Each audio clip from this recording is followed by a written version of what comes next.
A'udzubillahi minasyaitonirrajim. Bismillahirrahmanirrahim.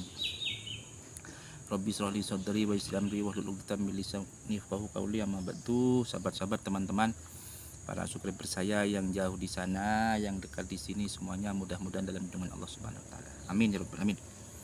Nah, sekarang bertemu kembali di sore hari ini di channel Bidadari Surga. Kita ngaji kembali ya tentang bab sholat. Jadi kelanjutannya kemarin tentang bab sholat. Kita fokus ke sholat saja. Karena kalau sholat kita baik, maka semua amal ibadah kita baik. Kalau sholat kita itu tidak baik, maka semua amal yang lain akan menentukan sholat kita itu baik apa tidak. Makanya dengan sholat yang baik ini, mudah-mudahan kita bisa mengantarkan kepada surganya Allah Subhanahu wa taala. Amin ya. A'udzubillahi minasyaitonirrajim. Bismillahirrahmanirrahim. Surutus sihatis sholat. Nah, utawi piro-piro syarate sai sholat.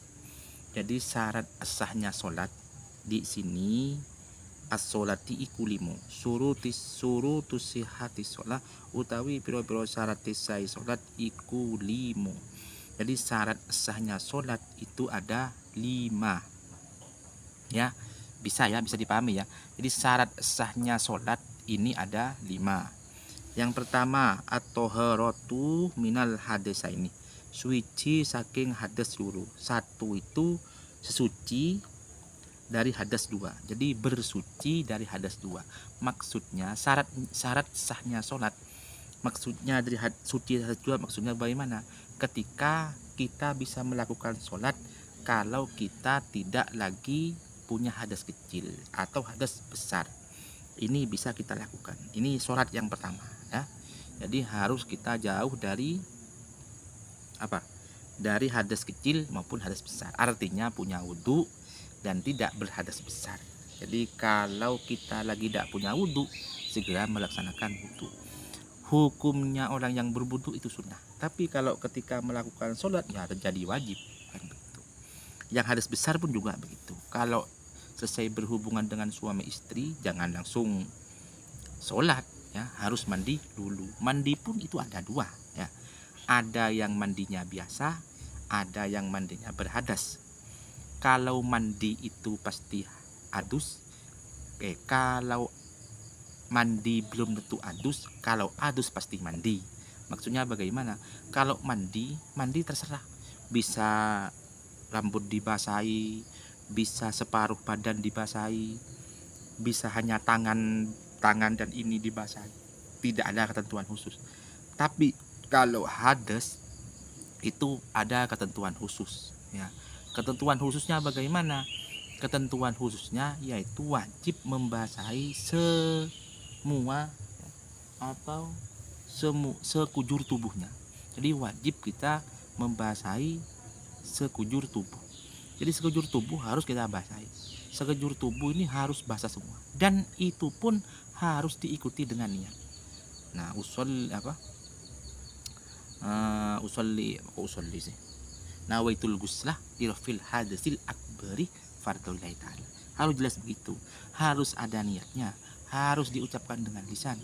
Nawaitul ghuslah lirafil hadasil akbari fardhulillahi. Baru udah mandi. Jadi kalau adus pasti mandi. Tapi kalau mandi belum tentu adus.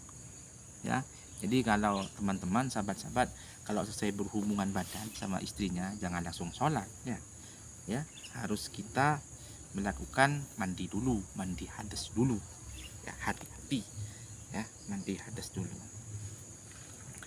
begitu ya. Ini yang nomor 2. Terus 2 ya, sekarang toharatu utawi suci saubi pakaian, wal makan lan panggonan minan najasati saking piro-piro najis. Yang nomor 2 suci, wajib suci ya, wajib suci. Apanya yang suci? Saubi pakaiannya. Jadi harus suci pakaiannya. Kalau pakaian kita tidak suci jangan dipakai sholat, kotor jangan dipakai sholat. Harus kita lakukan dengan baik dan lebih hati-hati supaya pakaian kita dalam kondisi bersih. Makanya sholat kita akan mudah diterima. Wal makani lan panggonan tempat, ya, tempatnya harus suci. Cek dulu di situ ada kotoran ayam apa tidak, tempatnya dicek dulu. Apa kondisinya najis, dicek dulu ya. Minan najisati, dari najis ya. Jadi yang harus bersih itu semua badan kita. Jadi badan kita semua harus bersih, kondisi suci. Terus saubi, pakaian kita harus suci, ini harus suci, harus bersih. Wal makan, tempatnya pun juga harus suci. Minan najisati, dari najis. Ini ya. Ini syarat mutlak yang harus kita penuhi kalau kita mau melakukan sholat. Terus nomor 3, sitrotil aurat, nutup aurat. Nah, ini syaratnya sholat. Yang nomor 3 adalah harus menutup aurat, ya, harus menutup aurat. Menutup aurat bagaimana? Menutup aurat itu kalau laki-laki ya, ini minimal dari wudel, warukbati, dengkul. Jadi dari pusar ke lutut, ke pusar sampai ke lutut. Ini wajib ditutupi kalau laki-laki, ya. Kalau perempuan bagaimana? Kalau perempuan wajib sekujur tubuhnya itu ditutupi kecuali muka, kecuali telapak tangan. Kalau semuanya gitu. Makanya perempuan itu dianjurkan memakai mukerna, ya, memakai mukerna biar menutup semua sekujur tubuh. Untuk memakai mukerna itu hati-hati. Makanya kita usahakanlah beli mukerna kalau perempuan ketika keluar kemana, mukerna yang tipis yang bisa dibawa, mudah dibawa itu. Ya, ini kalau perempuan. Kalau laki-laki aman, ya. Bapak yang di sana ya aman lah, mudah bawanya. Kalau cuma laki-laki, cuma tinggal bawa sarung ya selesai. Ya, itu setrul aurat, nutup aurat. Ya, nutup aurat. Jadi usahakan badan kita dan pakaian kita itu hati-hati betul-betul sitrul aurati, yaitu nutupi aurat. Nomor 4, istiqbalul kiblati, madhep kiblat. Jadi yang nomor 4 itu menghadap kiblat. Jadi kalau kita di timurnya Mekah, di timurnya Arab Saudi kayak di Indonesia, ini yang menghadap ke barat. Nah, kalau mungkin lagi jumroh, jamratil jumroh itu kan ada di baratnya Mekah, ya harus kita menghadap ke timur. Kalau di utaranya Mekah menghadap ke selatan. Karena di Indonesia itu yang dilalui garis khatulistiwa ya menghadap ke barat. Mutlak ini ya, syaratnya menghadap kiblat, ya, jangan menghadap ke yang lain. Kalau dulu sebelum ada perintah Rasulullah, dulu awalnya sholat menghadap Baitul Maqdis. Karena ketika itu akhirnya Rasulullah ada di situ di Mekah itu ada namanya Masjid Mahabbatin, Masjid Mahabbatin ya. Masjid 2. Maksudnya Masjid 2 itu apa ya? Saya ingat-ingat ceritanya. Rasulullah itu selesai sholat duhur menghadap ke Baitul Maqdis.